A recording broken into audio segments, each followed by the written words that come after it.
conquista total, y vamos a estudiar eso, o sea, vamos a mirar eso a la luz de un pasaje en Jueces, empezando el libro de Jueces, y vamos a mirar un relato y vamos a partir de ese relato a comenzar. Entonces, vamos a buscar en Jueces el capítulo 1. Bueno, este pasaje tiene que ver, este libro tiene que ver cuando ya era el tiempo que los israelitas habían entrado a poseer la tierra prometida. En ese momento estaba como líder Josué, en ese relato que vamos a ver, estaba como líder Josué, y en el tiempo que inicia este libro, que es cuando empieza a relatar cuando vinieron los jueces, que eran como los siguientes líderes posteriores a Josué, hay una parte introductoria donde habla que Josué murió y qué pasó en esa historia después de que Josué murió. Para los que de pronto no tienen conocimiento de esa historia, el pueblo de Israel había sido esclavo en Egipto, salieron de esa tierra con un caudillo que era Moisés, posterior a ese caudillo hubo otro que era Josué, de ese es el que les estoy refiriendo. Josué entonces era un hombre que lideró a este pueblo en todo lo que significaba llegar a poseer un territorio ocupado por otras personas. Ese territorio ya estaba ocupado por otras gentes. La promesa del Señor Dios era que ellos serían dueños de ese territorio, pero entonces el detallito era que la tierra estaba ocupada, ¿cierto? Ya habían otras personas dueñas de esos territorios. Entonces ellos tenían la misión de entrar a esos territorios y doblegar a esas personas, conquistarlas, digámoslo así, conquistar a esas personas y poseer ese territorio. Ahora, entonces, como ese era, el detalle era que el pueblo de Israel no era un pueblo tan grande y tan poderoso, aunque ya en ese momento eran hartas personas, pero no eran tan fuertes y tan poderosos. Israel siempre ha sido un pueblo pequeño. Entonces ellos tenían que enfrentar, que tenían que conquistar esos territorios, pero que no podían hacerlo solos, sino que tenían que contar con la mano del Señor para poder hacer esa proeza. Entonces por eso era que el Señor era el que iba a entregarles a ellos eso. Ahora, entonces cuando Josué muere, ya ese gran líder que ellos tenían, en ese momento no se habían conquistado todos los territorios, ni se habían establecido todos, porque ellos ya se habían distribuido el territorio, ya eso había quedado establecido, quiénes iban a estar en qué parte de ese territorio de Canaán. ¿Sí? Recordemos que ellos eran 12 tribus, entonces ya habían destinado quiénes iban a estar en cada parte del territorio. Entonces a partir de eso, cada quien decía, bueno, a mí me tocó este pedazo, entonces yo me voy a ir a sacar esa gente que está allá. Como ya habían ciudades establecidas, construidas, y esa era parte de la bendición que Dios les había dado, que ellos iban a conquistar esa tierra y ya habían ciudades edificadas, tierras sembradas. Entonces ellos, sin haber edificado y sin haber sembrado, iban a disfrutar de esas cosas, pero pues ellos tenían primero que conquistar. Bueno, entonces esa introducción para darles un contexto a todos. ¿Listos? Entonces allá en Jueces 1, en el versículo, vamos a leer desde el versículo 19. Y Jehová estaba con Judá, quien arrojó a los de las montañas, mas no pudo arrojar a los que habitaban en los llanos, los cuales tenían carros errados. Y dieron Hebrón a Caleb, como Moisés había dicho, y él arrojó de allí a los 3 hijos de Anac. Mas al Jebuseo que habitaba en Jerusalén no lo arrojaron los hijos de Benjamín. Y el Jebuseo habitó con los hijos de Benjamín en Jerusalén hasta hoy. También la casa de Josué subió contra Betel y Jehová estaba con ellos. Y la casa de José puso espías en Betel, ciudad que antes se llamaba Luz, y los que espiaban vieron a un hombre que salía de la ciudad y le dijeron: muéstranos ahora la entrada a la ciudad y haremos contigo misericordia. Y él les mostró la entrada a la ciudad y la hirieron a filo de espada, pero dejaron ir a aquel hombre con toda su familia. Y se fue el hombre a la tierra de los heteos y edificó una ciudad a la cual llamó Luz, y este es su nombre hasta hoy. Tampoco Manasés arrojó a los de Bet-Seán, ni a los de sus aldeas, ni a los de Taanac, y sus aldeas, ni a los de Dor y sus aldeas, ni a los habitantes de Ibleam y sus aldeas, ni a los que habitan en Megiddo y en sus aldeas, y el cananeo persistía en habitar en aquella tierra. Pero cuando Israel se sintió fuerte, hizo al cananeo tributario, mas no lo arrojó. Tampoco Efraín arrojó al cananeo que habitaba en Geser, sino que habitó el cananeo en medio de ellos en Geser. Tampoco Zabulón arrojó a los que habitaban en Quitrón, ni a los que habitaban en Naalal, sino que el cananeo habitó en medio de él y le fue tributario. Tampoco Aser arrojó a los que habitaban en Aco, ni a los que habitaban en Sidón, en Aslaf, en Aksib, en Elba, en Afec y en Rehob. Y moró Aser entre los cananeos que habitaban en la tierra, pues no los arrojó. Tampoco Neftalí arrojó a los que habitaban en Bet-Semes, ni a los que habitaban en Bet-Anat, sino que moró entre los cananeos que habitaban en la tierra.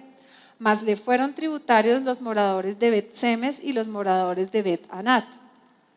Los amorreos acosaron a los hijos de Dan hasta el monte y no los dejaron descender a los llanos. Y el amorreo persistió en habitar en el monte de Eres, en Ajalón y en Saalbim. Pero cuando la casa de José cobró fuerzas, lo hizo tributario.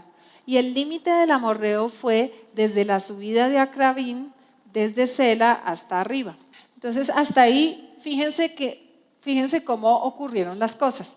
Dice que Judá, que el Señor estaba con ellos, pero que ellos, fíjense que ahí mencionan es acerca de unas ciudades específicas que ellos no pudieron conquistar. Entonces dice, no lograron expulsar a los de las llanuras porque tenían carros de hierro. Entonces esos los vieron muy fuertes, no los dejaron. Caleb fue el que sí expulsó a todos los habitantes y aunque esa ciudad era de descendientes de gigantes, o sea, era más difícil conquistar esa ciudad, pero los de Caleb lograron conquistar toda la ciudad. Benjamín no logró expulsarlos a todos y él decidió pues vivir junto con los cananeos. Ahí pues se acomodaron pues. José, el Señor estuvo con ellos, pero mataron a todos menos a la familia del hombre que les ayudó a entrar a la ciudad. Manasés no logró expulsarlos de varias ciudades porque dice que los enemigos estaban decididos a quedarse ahí, o sea, estaban persistiendo en quedarse ahí en esa ciudad, ¿sí? Pero dice que ellos se fortalecieron posteriormente y no los echaron por completo, pero los hicieron pues que les rindieran tributos a ellos o fueran sus esclavos. Efraín, que era otra de las tribus, dice, no logró expulsarlos y los cananeos siguieron viviendo allí junto con ellos en ese territorio.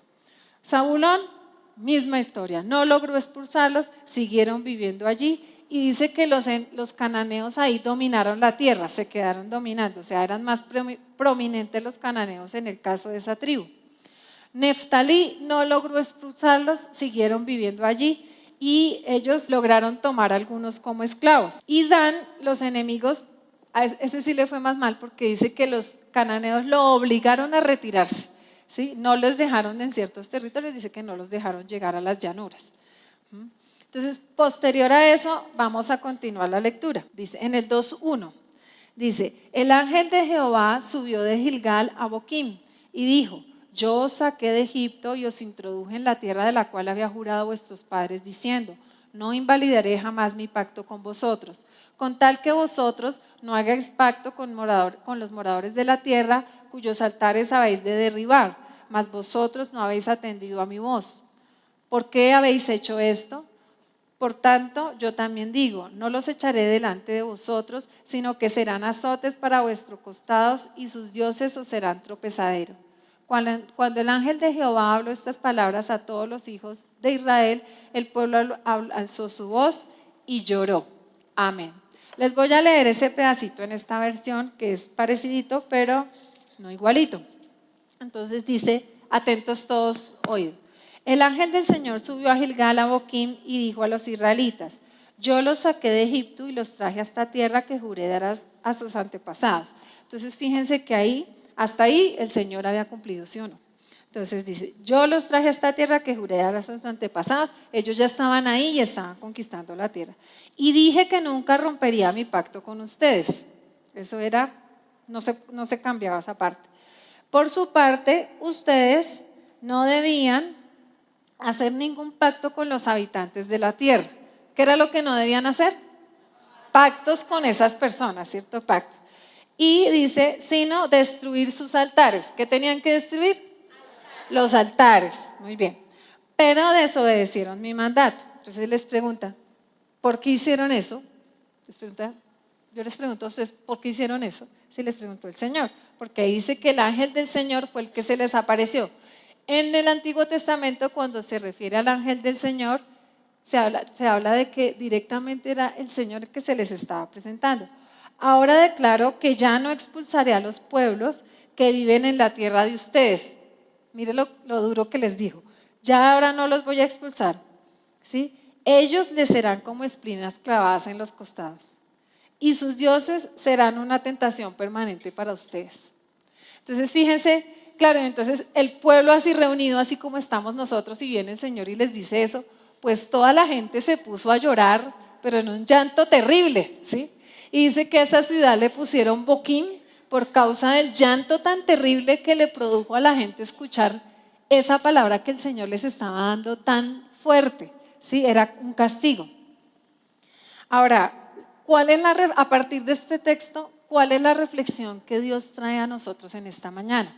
A partir de ese texto. La pregunta que nosotros tenemos que hacernos es, yo quiero conquistar eso que Dios me quiere entregar a mí. Esa es la pregunta, ¿sí? Yo quiero también conquistar, porque Dios quería para ese pueblo que ellos conquistaran ese territorio, ¿sí? Pero la pregunta era si ellos también estaban determinados y querían eso mismo, ¿sí? Digamos que en un sentido ellos decían, no, pues sí, nos toca porque entonces de aquí para dónde, ¿sí? Para Egipto no, entonces nos toca para adelante porque para atrás no, ¿cierto? Como que se veían obligados. A veces nos pasa eso así que cuando nosotros recibimos al Señor, estamos en una situación parecida, ¿sí? Estamos en una situación parecida. Para atrás no, porque tengo allá mi problema, mi enfermedad, se me está acabando el matrimonio, bueno, todos hemos llegado al Señor es por situaciones de crisis, ¿cierto? Entonces en esa crisis nosotros decimos, no, pues para allá no, toca para adelante, recibamos al Señor, ¿cierto? Y entonces uno se aboca a recibir al Señor porque uno sabe que esa es la salida. Así estaban los del pueblo de Israel en ese momento. Dijeron, no, pues toca conquistar, ¿sí? Ahora, Dios vino a hacer una obra con nosotros, ¿sí? Así como en ese momento, fíjense que las palabras del ángel del Señor fue que Él había hecho un pacto con ellos que no se iba a romper y que Él iba a cumplir ese pacto. Lo mismo es para nosotros. Dios hizo un pacto con nosotros a través de la sangre de Jesucristo. Cuando nosotros recibimos al Señor, ese pacto se establece y es un pacto que no se va a romper. Veamos qué dice en Efesios 2, 4, 6 para que afirmemos ese pensamiento. Efesios 2, 4, 6. ¿Listo? 1, 2, 3. Pero Dios, que es rico en misericordia, por su gran amor, ¿sí? Por su gran amor, ¿sí es el que está haciendo? Por su gran amor con que nos amó, aun estando nosotros muertos en pecados, nos dio vida juntamente con Cristo. Por gracia sois salvos. Y juntamente con Él nos resucitó y asimismo nos hizo sentar en los lugares celestiales en Cristo Jesús. Y miremos en ese mismo capítulo el versículo 12 y 13. Dice, en aquel tiempo estabais sin Cristo, alejados de la ciudadanía de Israel y ajenos a los pactos de la promesa. Nosotros nada que ver con esos pactos allá que había hecho Dios. Sin esperanza y sin Dios en el mundo. Pero ahora en Cristo Jesús, vosotros que en otro tiempo estabais lejos, habéis sido hechos cercanos. ¿Por qué? Por la sangre de Cristo. Amén. Por la sangre de Cristo. Entonces, nosotros también estamos bajo un pacto con Dios. Quiero hacer en este momento la comparación de lo que pasó allá en ese momento, lo que pasa hoy aquí con nosotros. Nosotros también estamos bajo un pacto. Ahora, así como Dios le dio unas instrucciones al pueblo de Israel, Dios nos ha dado unas instrucciones a nosotros. Las instrucciones de ellos, ¿cuáles fueron? Que no hicieran pacto con esas personas que iban a conquistarse, no hagan pactos. Y que destruyeran, ¿qué? Los altares de ellos, ¿cierto? Entonces, miren cuáles son las instrucciones para nosotros. Vámonos a Gálatas 5:16. Dice el 5:16, digo pues, andad en el Espíritu y no satisfagáis los deseos de la carne. Eso es para nosotros hoy, ¿cierto? El 5:24 que dice, pero los que son de Cristo han crucificado, ¿qué crucificaron? La carne ¿con qué? Con sus pasiones y deseos. Muy bien. Entonces los que son de Cristo, los que hemos hecho ese pacto con Cristo, hemos crucificado, o sea, nosotros hemos crucificado la carne con sus pasiones y deseos. Ahora vamos a Colosenses, que es más adelantico. Haced morir, pues, ¿qué cosa? Lo terrenal en vosotros, esa es la orden. Haced morir lo terrenal en vosotros. Eso suena bastante carnicería, ¿cierto? Haced morir lo terrenal en vosotros. Muy bien. Vamos para Efesios. Otra vez, perdón que no me di cuenta que estaba. Sí, estábamos en Gálatas. Vamos para Efesios 4:22. Amén. Muy bien. Dice, en cuanto a la pasada manera de vivir, despojaos del viejo hombre que está viciado conforme a los deseos engañosos. Entonces, fíjense, mis hermanos, ¿qué es lo que dice aquí? A ellos les dijo, no hagan pacto con esas personas, no hagan otros pactos diferentes con ellos, ¿sí? Porque el pacto lo tienen es conmigo, ¿sí? Y les dijo, destruya sus altares. Ahora a nosotros nos dice, anden en el espíritu, no satisfagan los deseos de la carne, hagan morir lo terrenal en ustedes, ¿sí? Haced morir lo terrenal. En cuanto a la pasada manera de vivir, despojaos del viejo hombre que está viciado con sus deseos engañosos. Entonces, esto que les estoy comparando aquí, esto es semejante, y voy a traer ese ejemplo para que entendamos un poco más. Es, por ejemplo, los padres de familia. Queremos darle educación a nuestros hijos, ¿cierto? Y nosotros anhelamos que nuestros hijos sean bachilleres, que sean profesionales, tecnólogos, en fin, que tengan preparación a nivel profesional. Bien, entonces yo puedo tener muchas ganas de que mis hijos sean profesionales y que sean bachilleres, ¿cierto? Eso yo lo tengo, todo papá tiene eso.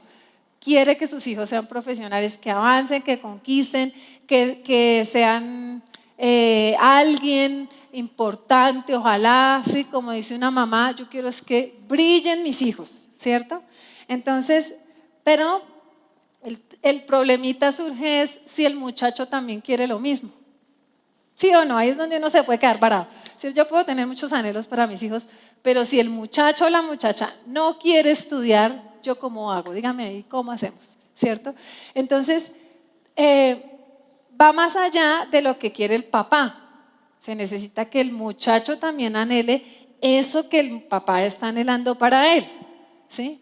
Entonces, eso es lo mismo que pasa con la conquista, mis hermanos, ¿sí? No hace falta que nosotros anhelemos también lo que el Señor quiere para nosotros. Cuando nosotros venimos a Cristo, entonces el Señor dice, no hagan alianzas ni pactos con los enemigos, con los cananeos. ¿Por qué el Señor les decía eso? Porque Él sabía que el próximo paso, y si no destruían los altares, era que ellos se vieran en la tentación de adorar esas mismas cosas que los otros adoraban. Todo el tema, digamos que desembocaba en el tema de la idolatría. Allá era donde terminaba todo, ¿sí? Porque el Señor sabía que ellos iban a alejar de Él porque iban a caer en la tentación de adorar esas mismas cosas, ¿sí? Ahora, la palabra, tomen esta nota. Satanás no deja ir fácilmente a sus prisioneros. Ese es el detallito también, ¿sí? Entonces, por una parte tenemos un Padre que es Dios, que vino para rescatarnos, puso la sangre de su Hijo Jesucristo allí en esa cruz para hacer el pacto de sangre con nosotros y que nosotros recibiéramos esa libertad, ¿sí? Ahora, viene la otra parte que es, el pueblo de Israel tenía que entrar a conquistar la tierra y ellos eran los que tenían que dar la batalla. Nosotros somos los que tenemos que entrar a dar la batalla contra el pecado, contra los deseos de la carne, contra los deseos de los ojos, ¿sí? El Señor está con nosotros, nos da la fuerza en su espíritu, pero yo soy el que tengo que conquistar. Yo soy el que tengo que entrar a conquistar esos deseos de los ojos, ese pecado, todas esas cosas. Cuando yo recibo a Cristo, a veces pensamos que cuando recibimos a Cristo, entonces en esa oración de fe, allá se fueron todos mis pecados por el sifón, ¿sí? Y después nos damos cuenta, ¿sí?, que no tenemos la victoria total. ¿Por qué notamos que no tenemos la victoria total?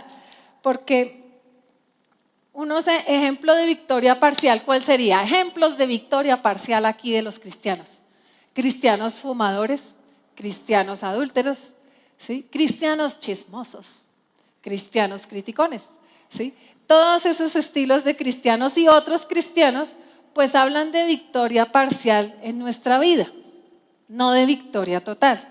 ¿Ustedes qué piensan? ¿El Señor quería darles parcial o total? ¿Y a nosotros parcial o total? ¿Cierto? Las victorias parciales no son tan buenas, ¿cierto? Porque se sienten charras, ¿cierto? Se siente charro no tener la victoria total, ¿sí? Y yo creo que así estaban los del pueblo de Israel. Pero miren lo que les pasó, que ellos dijeron, ay no, yo no pude con estos tienen carros de hierro, no, dejémoslos vivir aquí y nosotros vivimos aquí, pues qué problema, ¿cierto? Los dejaron vivir, ¿sí? A estos otros no los pudieron conquistar, no, pues entonces nosotros aquí y estos que se hagan allí, ¿sí? Y se fueron acomodando con los cananeos ahí en su mismo territorio. Era el territorio de ellos, pero ellos los dejaron ahí, ¿sí? Entonces, miren este versículo, no lo busquen, dice en Timoteo, dice, y escapen del lazo del diablo en que están cautivos a voluntad de él. Ese es el versículo clave en la Biblia para hablar acerca de la cautividad en la que nosotros estábamos antes de conocer a Cristo. Nosotros éramos esclavos del pecado, vendidos al pecado, dice en otro pasaje, ¿sí? Nosotros podemos estar en esa misma situación que estaba ahí el pueblo de Israel, ¿sí? Pero fíjense que lo que Dios les dijo fue muy duro, ¿sí? Les dijo que ya no les iba a ayudar, o sea que Él sí tenía, anterior a eso, la intención de ayudarle a ellos que conquistaran totalmente, ¿sí? Pero el enojo que le dio al Señor fue ver que ellos no hicieron lo que tenían que hacer. Dios ya había hecho su parte, ¿sí? La parte de Él ya la había hecho. Ahora le tocaba la parte a ellos, ¿sí? Ellos no iban a estar además solos, pues ese era el punto. Ellos no iban a estar solos en esa conquista, ¿sí? Ahora, entonces nosotros tenemos que traer esa reflexión a nuestro corazón para que nosotros podamos identificar cuáles son esos enemigos que nosotros no hemos conquistado. ¿Cuál es ese territorio? Ahora, nosotros en este momento la analogía que les estoy haciendo y la comparación que les estoy haciendo es ese territorio que Dios me ha dado, es mi propia vida, son mis propias conquistas de lo que Dios quiere que yo alcance. Dios tiene propósitos y generalmente a nosotros cuando venimos al Señor y a la iglesia nos dicen, Dios tiene grandes propósitos contigo. Y uno se pregunta, ¿cuáles serán esos grandes propósitos? ¿Cierto? Todo el mundo se lo pregunta. Entonces, Dios tiene para nosotros metas que alcanzar, así como el papá tiene metas que el muchacho alcance. Desde que los niños están pequeñitos, nosotros estamos proyectando qué queremos con esos niños. Y a los papás jóvenes yo siempre les digo, ¿sí?, que no podemos dejar que nuestros hijos sean plantas silvestres. Yo les digo, ¿sí? Plantas silvestres es que yo les doy comidita, vestidito y techito y miremos a ver qué sale de ahí, ¿sí? Y entonces no podemos dejarlos como plantas silvestres. Por eso es que los papás decimos, no, en este colegio no, metámoslo en este. No, en clases de esto. No, que aprenda lo otro. Metámoslo en deportes, metámoslo en artes. Mejor dicho, eso no sabemos en qué más meterlos para que ellos, porque uno sabe que eso le va a estimular su desarrollo y que al final va a haber un producto final. Si yo no hago nada, también va a haber un producto final, ¿sí? Pero si yo me esfuerzo y me determino a hacer ciertas cosas con mi hijo, pues con seguridad voy a tener un resultado. Por ejemplo, ¿sí? Aprovecho esta prédica para dar esa cuñita. Si yo, por ejemplo, quiero que mi hijo sea profesional, pues yo tengo que enseñarle cierta disciplina y ciertas cosas de hábitos de estudio para que él logre ser excelente en lo que hace, ¿sí? Entonces va más allá de meterlo al buen colegio, ¿sí? El buen colegio me puede ayudar, pero digamos que yo no tengo para un colegio pues el ututututuy, sino para colegio público. Igual, en el colegio público yo como papá le tengo que enseñar a él ciertas cosas de disciplina y de hábitos para que el muchacho con eso que puede tener en ese colegio público sea excelente, ¿sí? Ahora, si yo quiero y anhelo en mi corazón que mi hijo sea cristiano en el futuro, ¿sí? Porque el cristiano no nace de la barriga de la mamá, el cristiano nace en el futuro cuando él lo decide. Entonces, si yo quiero que ese muchacho en el futuro sea cristiano, yo tengo que hacer un trabajo en el presente desde que él está pequeñito, para que él en el momento de que pueda tomar esa decisión a los 9, 10 años más o menos, pueden los niños tomar esa decisión, que él mismo la tome, yo tengo que haber hecho un trabajo previo. Y ese trabajo previo es el que los papás a veces nos emperezamos y no hacemos. Pero cuando están adolescentes sí queremos que ellos sean cristianos, obviamente, porque nos conviene a nosotros, ¿cierto? Que se porten bien. Entonces, asimismo el Señor, ¿sí? Él hizo un trabajo previo con nosotros. Ya el Señor, desde la fundación del mundo, hizo el trabajo previo, imagínense, repilo el Señor, ¿sí? Antes de que nosotros metiéramos pata, ya el Señor había hecho el trabajo por nosotros, ¿sí? Entonces, Él ya había pensado en nosotros, ya había pensado en ti, ¿sí? Y ya había mandado a Jesús a la cruz, hizo todo un plan, ya vino Cristo y murió en la cruz, ya resucitó, ya han pasado más de 2000 años, ¿sí? Y cuando aparecí yo aquí en este lindo planeta, ya Dios había hecho para mí lo que el papá hace antes por uno. Ahora, ¿a quién le toca conquistar? A Juanita, ¿cierto? Juanita es la que tiene que conquistar. Entonces, Juanita llega a Cristo. Y Juanita ahora, estando en Cristo, tiene que mirar, bueno, yo entro a Cristo y de lo que yo me arrepiento cuando yo vengo a Cristo, realmente es de no creer, o sea, yo vengo es a Jesucristo. Y mi pecado principal del que yo me arrepiento es de no querer reconocer a Dios en mi vida. Pero el resto de cola que tenemos nosotros atrás de pecado, ¿sí? Esa vida de pecado nosotros la vamos conquistando, porque nosotros tenemos en nuestra vida vicios que tenemos ahí arraigados, tenemos muchas formas de pecado, que es lo que después nosotros en el camino de la vida cristiana nos vamos despojando. Por eso en el Nuevo Testamento Pablo hablaba de que nos despojáramos del viejo hombre, que hiciéramos morir lo terrenal en nosotros, ¿sí? Nosotros, aunque hemos venido a tener una vida espiritual, todavía estamos anclados y pegados a este suelo que es la tierra. Entonces estamos con este lindo cuerpo, ¿sí? Que tiene los sentidos y nuestros sentidos nos abocan a los deseos de la carne, ¿sí? Nos inclinan por naturaleza a la carne. Estaba yo en un discipulado con una persona, entonces decían, bueno, si venimos a Cristo y ahora somos espirituales, entonces la otra naturaleza se muere, yo debería ser solamente espiritual, ¿sí? Pero Dios estableció que hubieran las dos naturalezas en nosotros, o sea que en ti está la naturaleza espiritual y está la naturaleza carnal, y esa naturaleza carnal dice la Biblia que nos inclina al pecado, nos inclina, nos lleva, nos jala, ¿cierto? Ahora nosotros somos los que tenemos que tomar gobierno de eso, ¿sí? Entonces el Señor te dice, tú ya tienes una vida espiritual, ahora tú eres el que tienes que gobernar en tu naturaleza carnal, que te inclina al pecado, tú la tienes que conquistar. Pero de pronto nosotros, lo que hemos hecho, y es la reflexión para nosotros, es que de pronto nos hemos habituado a tener algunas cosas y hemos hecho alianzas con algunas cosas, ¿sí? Entonces decimos, bueno, ya no voy a fumar toda la semana, voy a fumar una vez a la semana, ¿cierto? Vamos poco a poco dejando el cigarrillito, ¿sí? Entonces hacemos una alianza, muy bien cigarrillito, entonces una vez a la semana nos vemos, ¿sí? No, ya no me voy a emborrachar, no, los borrachos no entrarán al reino de los cielos, ¿cierto? Pero vamos a tomarnos unas cervecitas de cuando en cuando, eso no le hace mal a nadie, ¿cierto? Entonces vamos haciendo concesiones, ¿sí? Y nosotros nos hacemos autoconcesiones, ¿sí? Nadie nos está indicando cómo, pero nosotros las hacemos, ¿sí? Entonces así con diferentes cosas, digamos con los deseos de los ojos, ¿sí? Entonces decimos, ay, no, esta película no está tan mala, esa película no tiene tantas imágenes hot, ¿cierto? Entonces una imagen hot, eso no es tan malo, un ejemplo, ¿sí? Es un ejemplo. No les estoy aquí juzgando vuestros pecados porque yo tengo los míos, ¿no? Entonces tengo rabo de paja porque también soy humana y tengo pecados.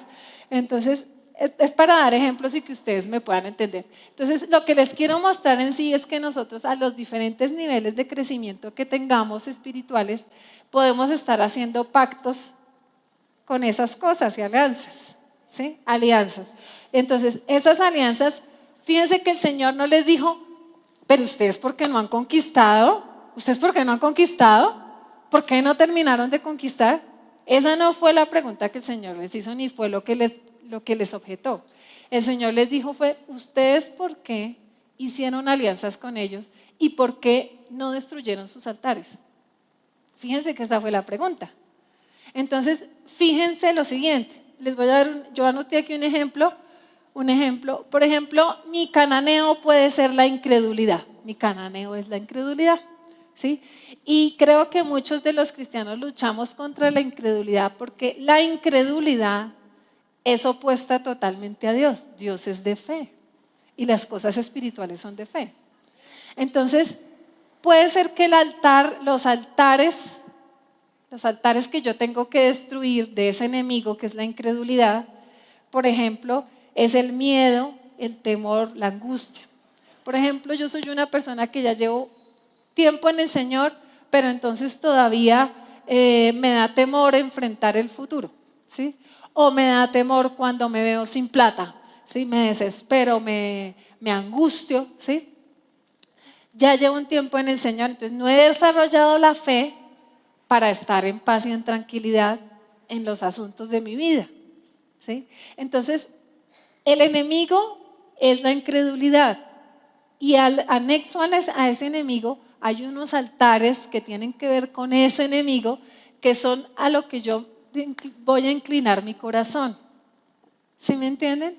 Entonces, así como el peligro de los israelitas era que si dejaban las imágenes y las cosas que usaban los cananeos, si ellos no las derribaban, había un momento, porque ellos eran humanos como nosotros, que ellos iban a decir, ay, será mejor que le oramos al Dios Baal, sí, mire lo que se ve bonito y todos aquí oran a ese Dios, venga a ver. Y empezaban a hacer adoración a ese Dios. Entonces nosotros estamos en este mundo y si la corriente de este mundo dice, por ejemplo, dice un clavo saca otro clavo, un ejemplo, ¿sí? Un clavo saca otro clavo. Entonces digo, ¿será que sí? Ay, no, pues sí, ¿yo qué hago esperando a este hombre toda la vida? ¿Sí? A que se arrepienta, a que cambie, no, pues venga para acá usted, ¿sí? Un ejemplo, ¿sí? Entonces, la corriente de este mundo me inclina a ciertas cosas. Y si yo he dejado esos altares que me inclinan hacia allá, pues va a haber un momento en que yo voy a cambiar al Señor, quito la mirada del Señor y voy a mirar a esos ídolos, ¿sí? Voy a mirar esos altares. Entonces, que no nos pase como le pasó al pueblo de Israel, que mientras ellos tuvieron un líder que los dirigiera, ellos permanecían firmes mirando al Señor. Pero no era porque el pueblo estuviera determinado a eso, era porque el líder estaba determinado a eso, ¿sí? De pronto nosotros tenemos un discipulador, un líder que nos acompaña todo el tiempo, que nos está diciendo pilas con esto, ven pilas con lo otro, es mi líder de mi equipo de trabajo, mi pastor, si soy cercano al pastor, pilas con esto, vamos a orar por lo otro, ánimo, tú puedes vencer, ¿sí? El líder está determinado. O tengo un papá, una mamá que todo el tiempo me dice, no, mijo, vamos a orar, mija, vamos a pelear, no se vaya esto, venga por aquí, tengo unos padres determinados por Dios, ¿sí? Y el día que ese líder, que ese papá, que esa mamá, que ese pastor no esté, nosotros vamos a seguir igual de determinados.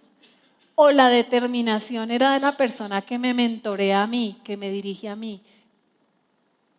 Porque eso fue lo que le pasó al pueblo de Israel.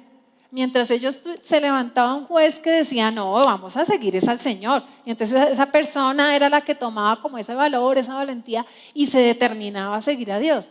Pero apenas esa persona faltaba, el pueblo dice, se desenfrenaba, peor de lo que estaban antes, imagínese usted, peor. Entonces, nosotros debemos cuestionarnos eso en nuestra vida. Yo anoté aquí, de pronto escribí, miren lo que escribí. Necesitamos identificar cuáles enemigos no hemos conquistado, o sea, cuál parte de nuestra vida de pecado nosotros no hemos conquistado, porque estamos peleando es contra nuestra vida de pecado, ¿sí? Y los hemos dejado de pronto vivir en nuestro territorio, o sea, nos hemos acomodado con cositas, ¿cierto? Nos hemos acomodado con cositas. En algunos casos habrán cosas que nos están gobernando todavía a nosotros. Y la palabra de Dios dice que nosotros no dejemos que gobierne en nosotros la vida de pecado, ¿sí? De pronto nosotros hemos visto cosas que son muy fuertes, muy arraigadas en nuestras vidas, que nosotros mismos no sabemos cómo dejar, ¿sí? Digamos, por ejemplo, si yo soy una persona, por ejemplo, caprichosa. No, toda la vida fui caprichoso o caprichosa porque me consintieron mucho, me paladearon mucho, me dieron mucho gusto y esa es mi manera de ser, ¿sí? Pero eso no está bien, no está bien y me ha traído tropiezos en mi vida, por ejemplo. Entonces, yo soy la que tengo o el que tengo que dar la lucha contra ese ser caprichoso, ¿sí? Tengo, por ejemplo, tengo cierta debilidad. No, es que mi debilidad, por ejemplo, es, díganme, denme ejemplos, por ejemplo, ¿qué debilidad podríamos mencionar? Decir mentiras, dicen por acá. El celular, dice, bueno, ese celular, ¿cómo diríamos? No es celular, ¿cómo sería la debilidad ahí? ¿Cómo la podríamos mencionar?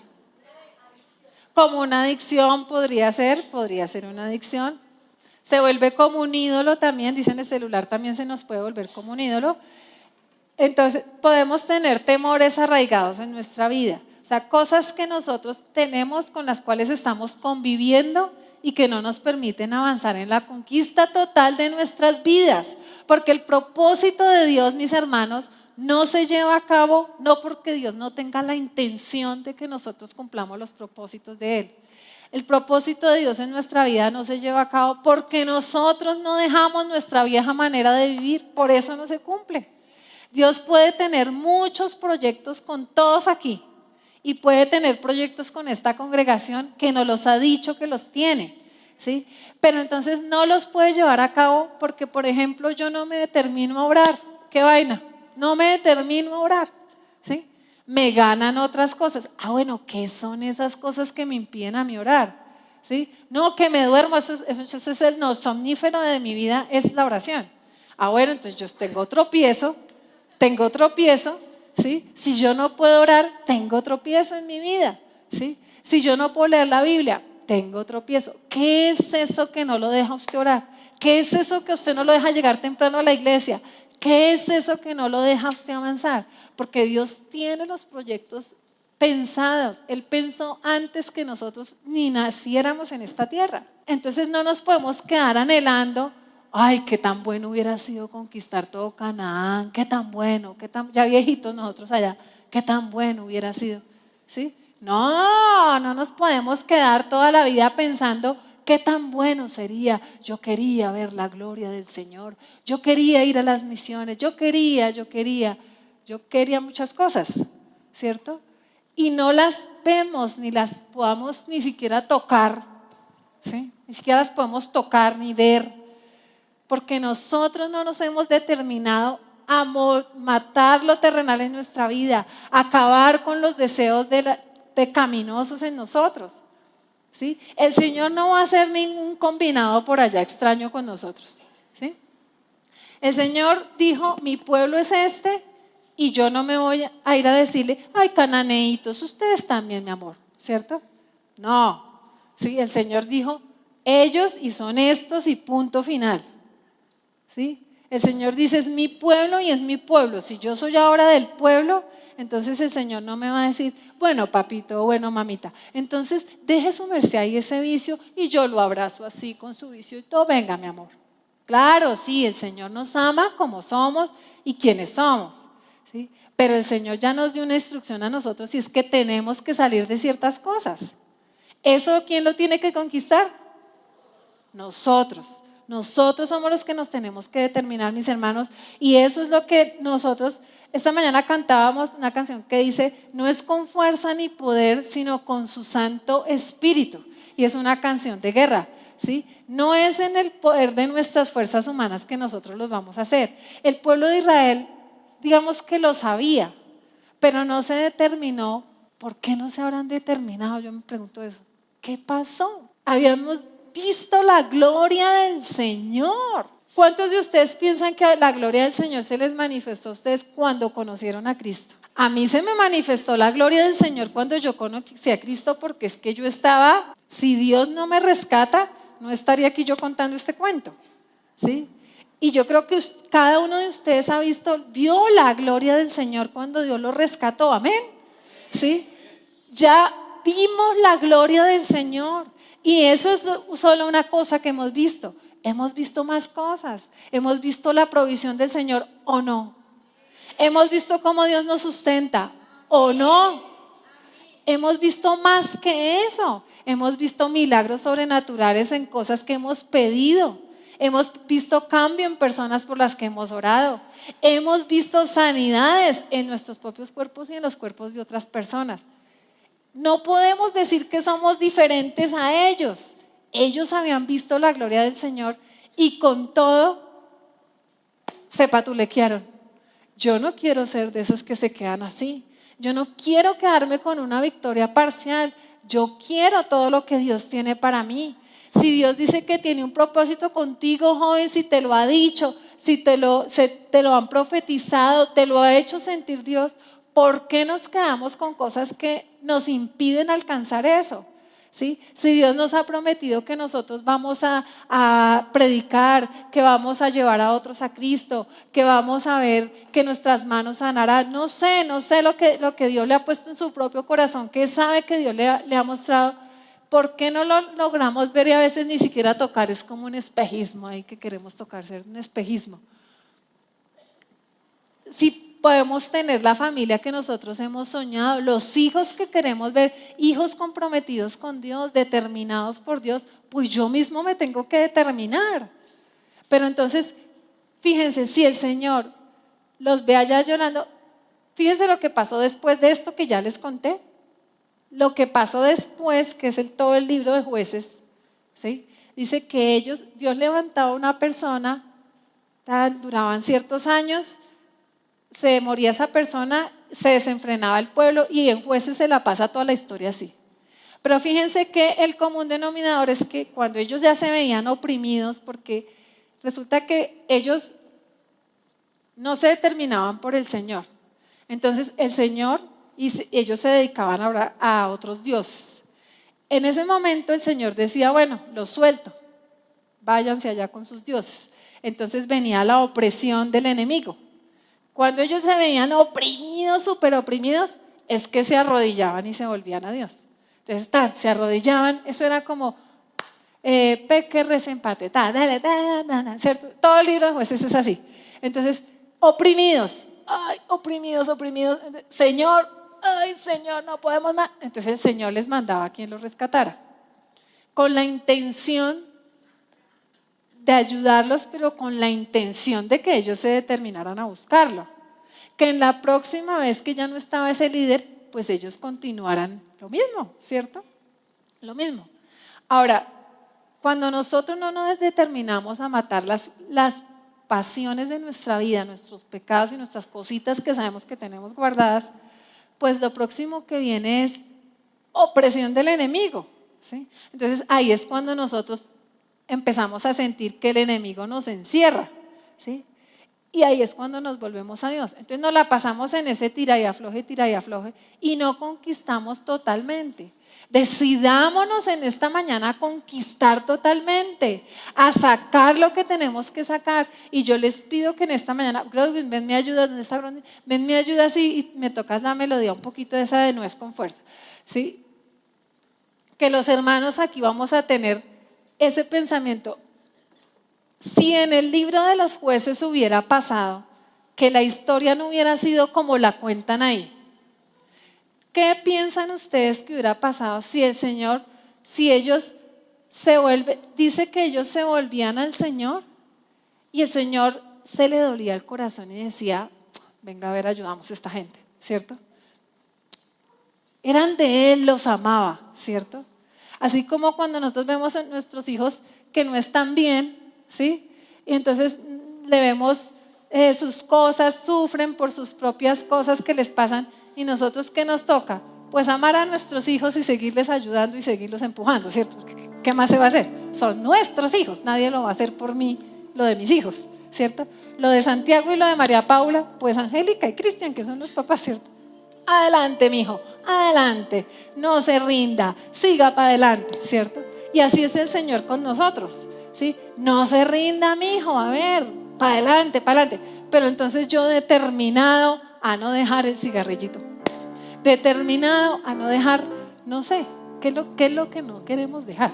Ese cuestionamiento no lo tenemos que hacer cada uno de nosotros.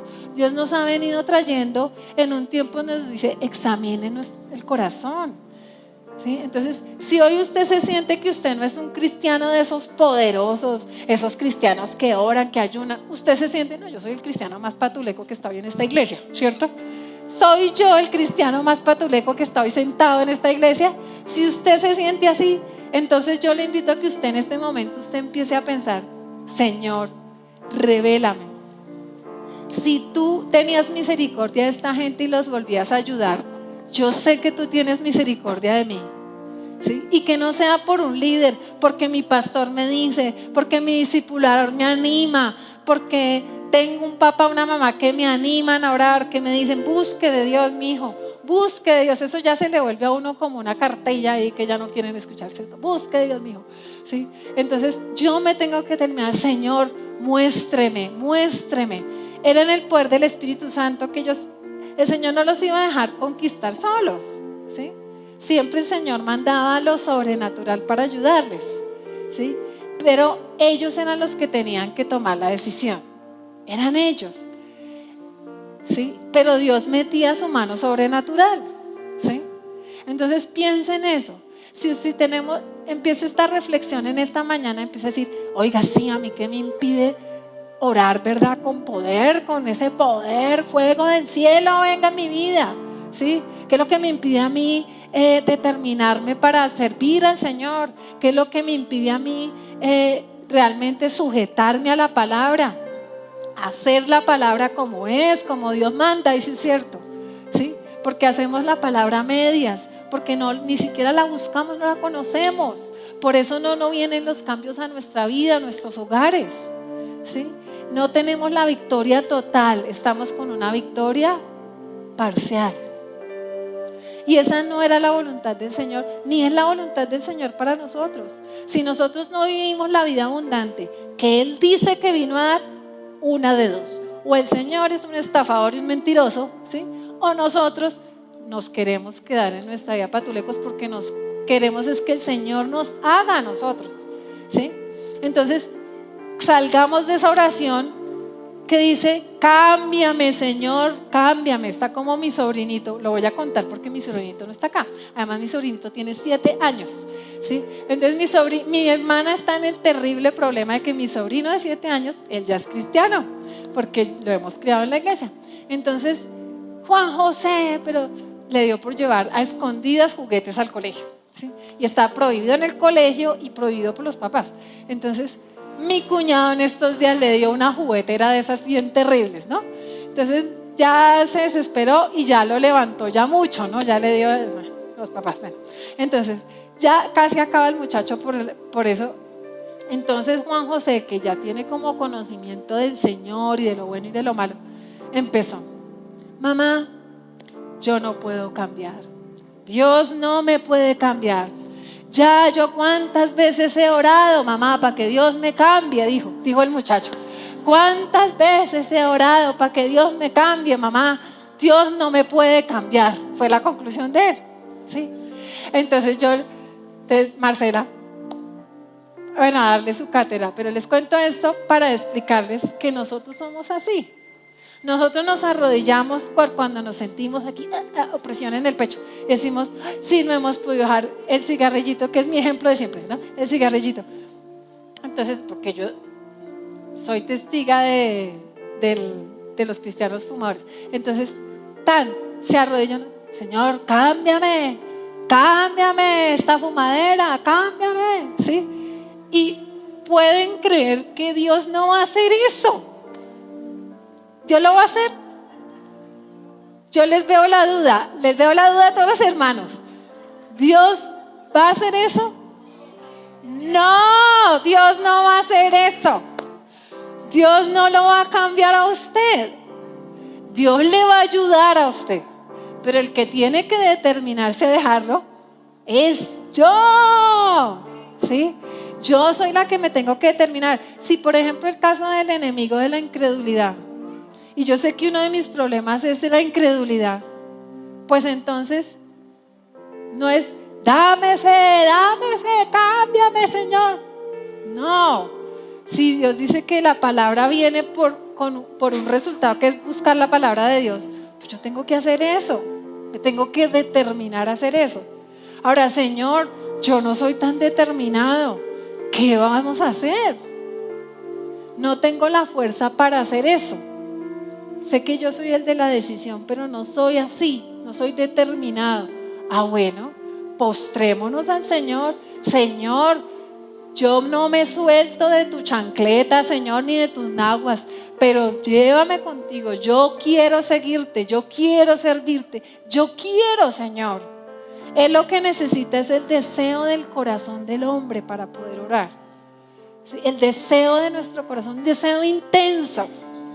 Ese deseo intenso será lo que hará que venga el milagro sobrenatural del Señor. Porque dice, esta persona quiere. Esa persona quiere. Y puede ser que de un día para otro nosotros no dejemos el tal cigarrillito, ¿sí? Pero hoy, habiendo escuchado esta prédica, decimos, no, yo no puedo hacer concesiones con el cigarrillo, ¿sí? Yo no puedo hacer concesiones, ¿sí? Pero entonces estoy en victoria parcial. Yo no puedo hacer concesiones con la pornografía. Yo no puedo hacer concesiones con el chisme. Yo no puedo hacer concesiones con la crítica, ¿sí? Porque es que nos acomodamos y dejamos. En ciertas ciudades dejaban a los cananeos y ellos se acomodaban pues donde cabían. Yo no voy a dejar en ciertas partes de mi vida crítica, no voy a dejar en ciertas partes de mi vida chisme, no voy a dejar en ciertas partes de mi vida el juzgar, ¿sí?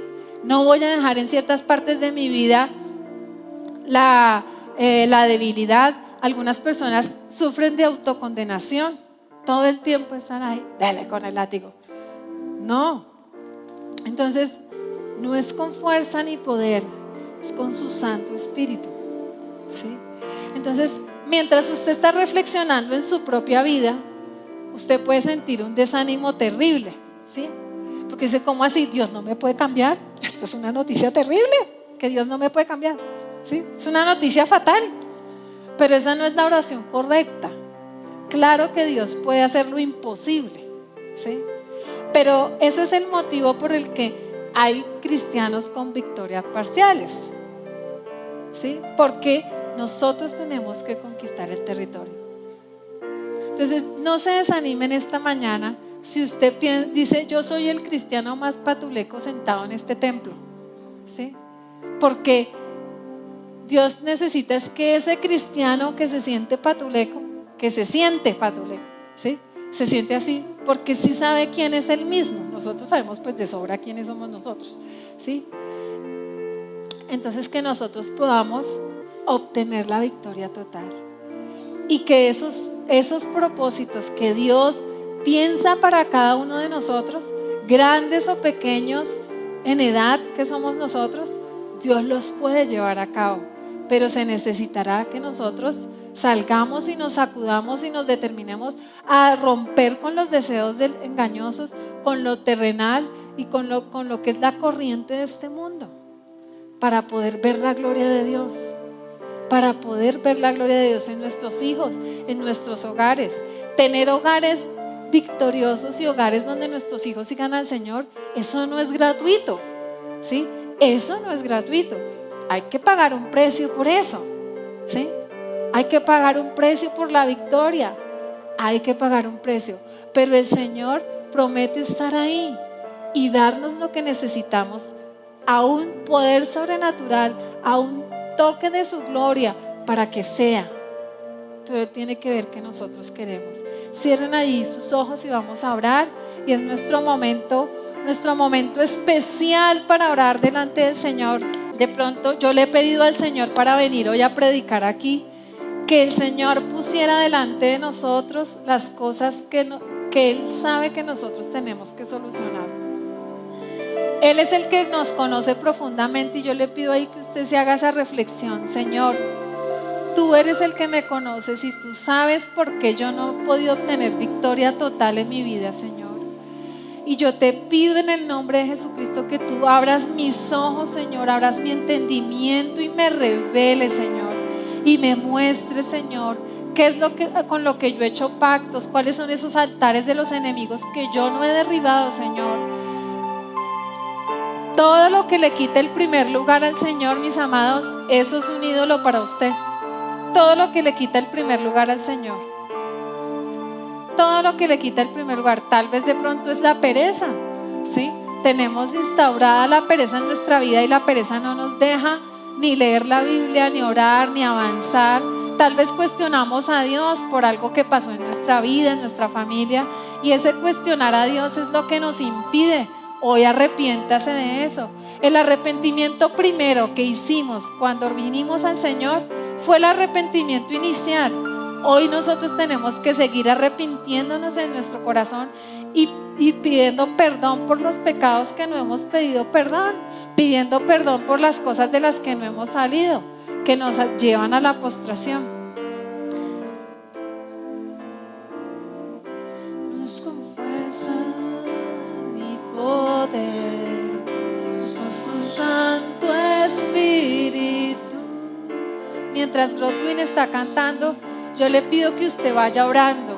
No se quede sin orar, porque si usted no ora en esta mañana, usted no se llevó nada de aquí. Mi poder, haz con su Santo Espíritu.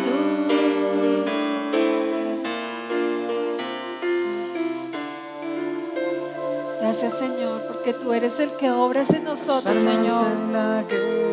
Tú eres el que traes hoy a nosotros arrepentimiento, Señor. Nosotros no queremos vivir, Señor, de una forma derrotada, Señor, con victorias parciales. Nosotros queremos la victoria total que tú viniste a dar.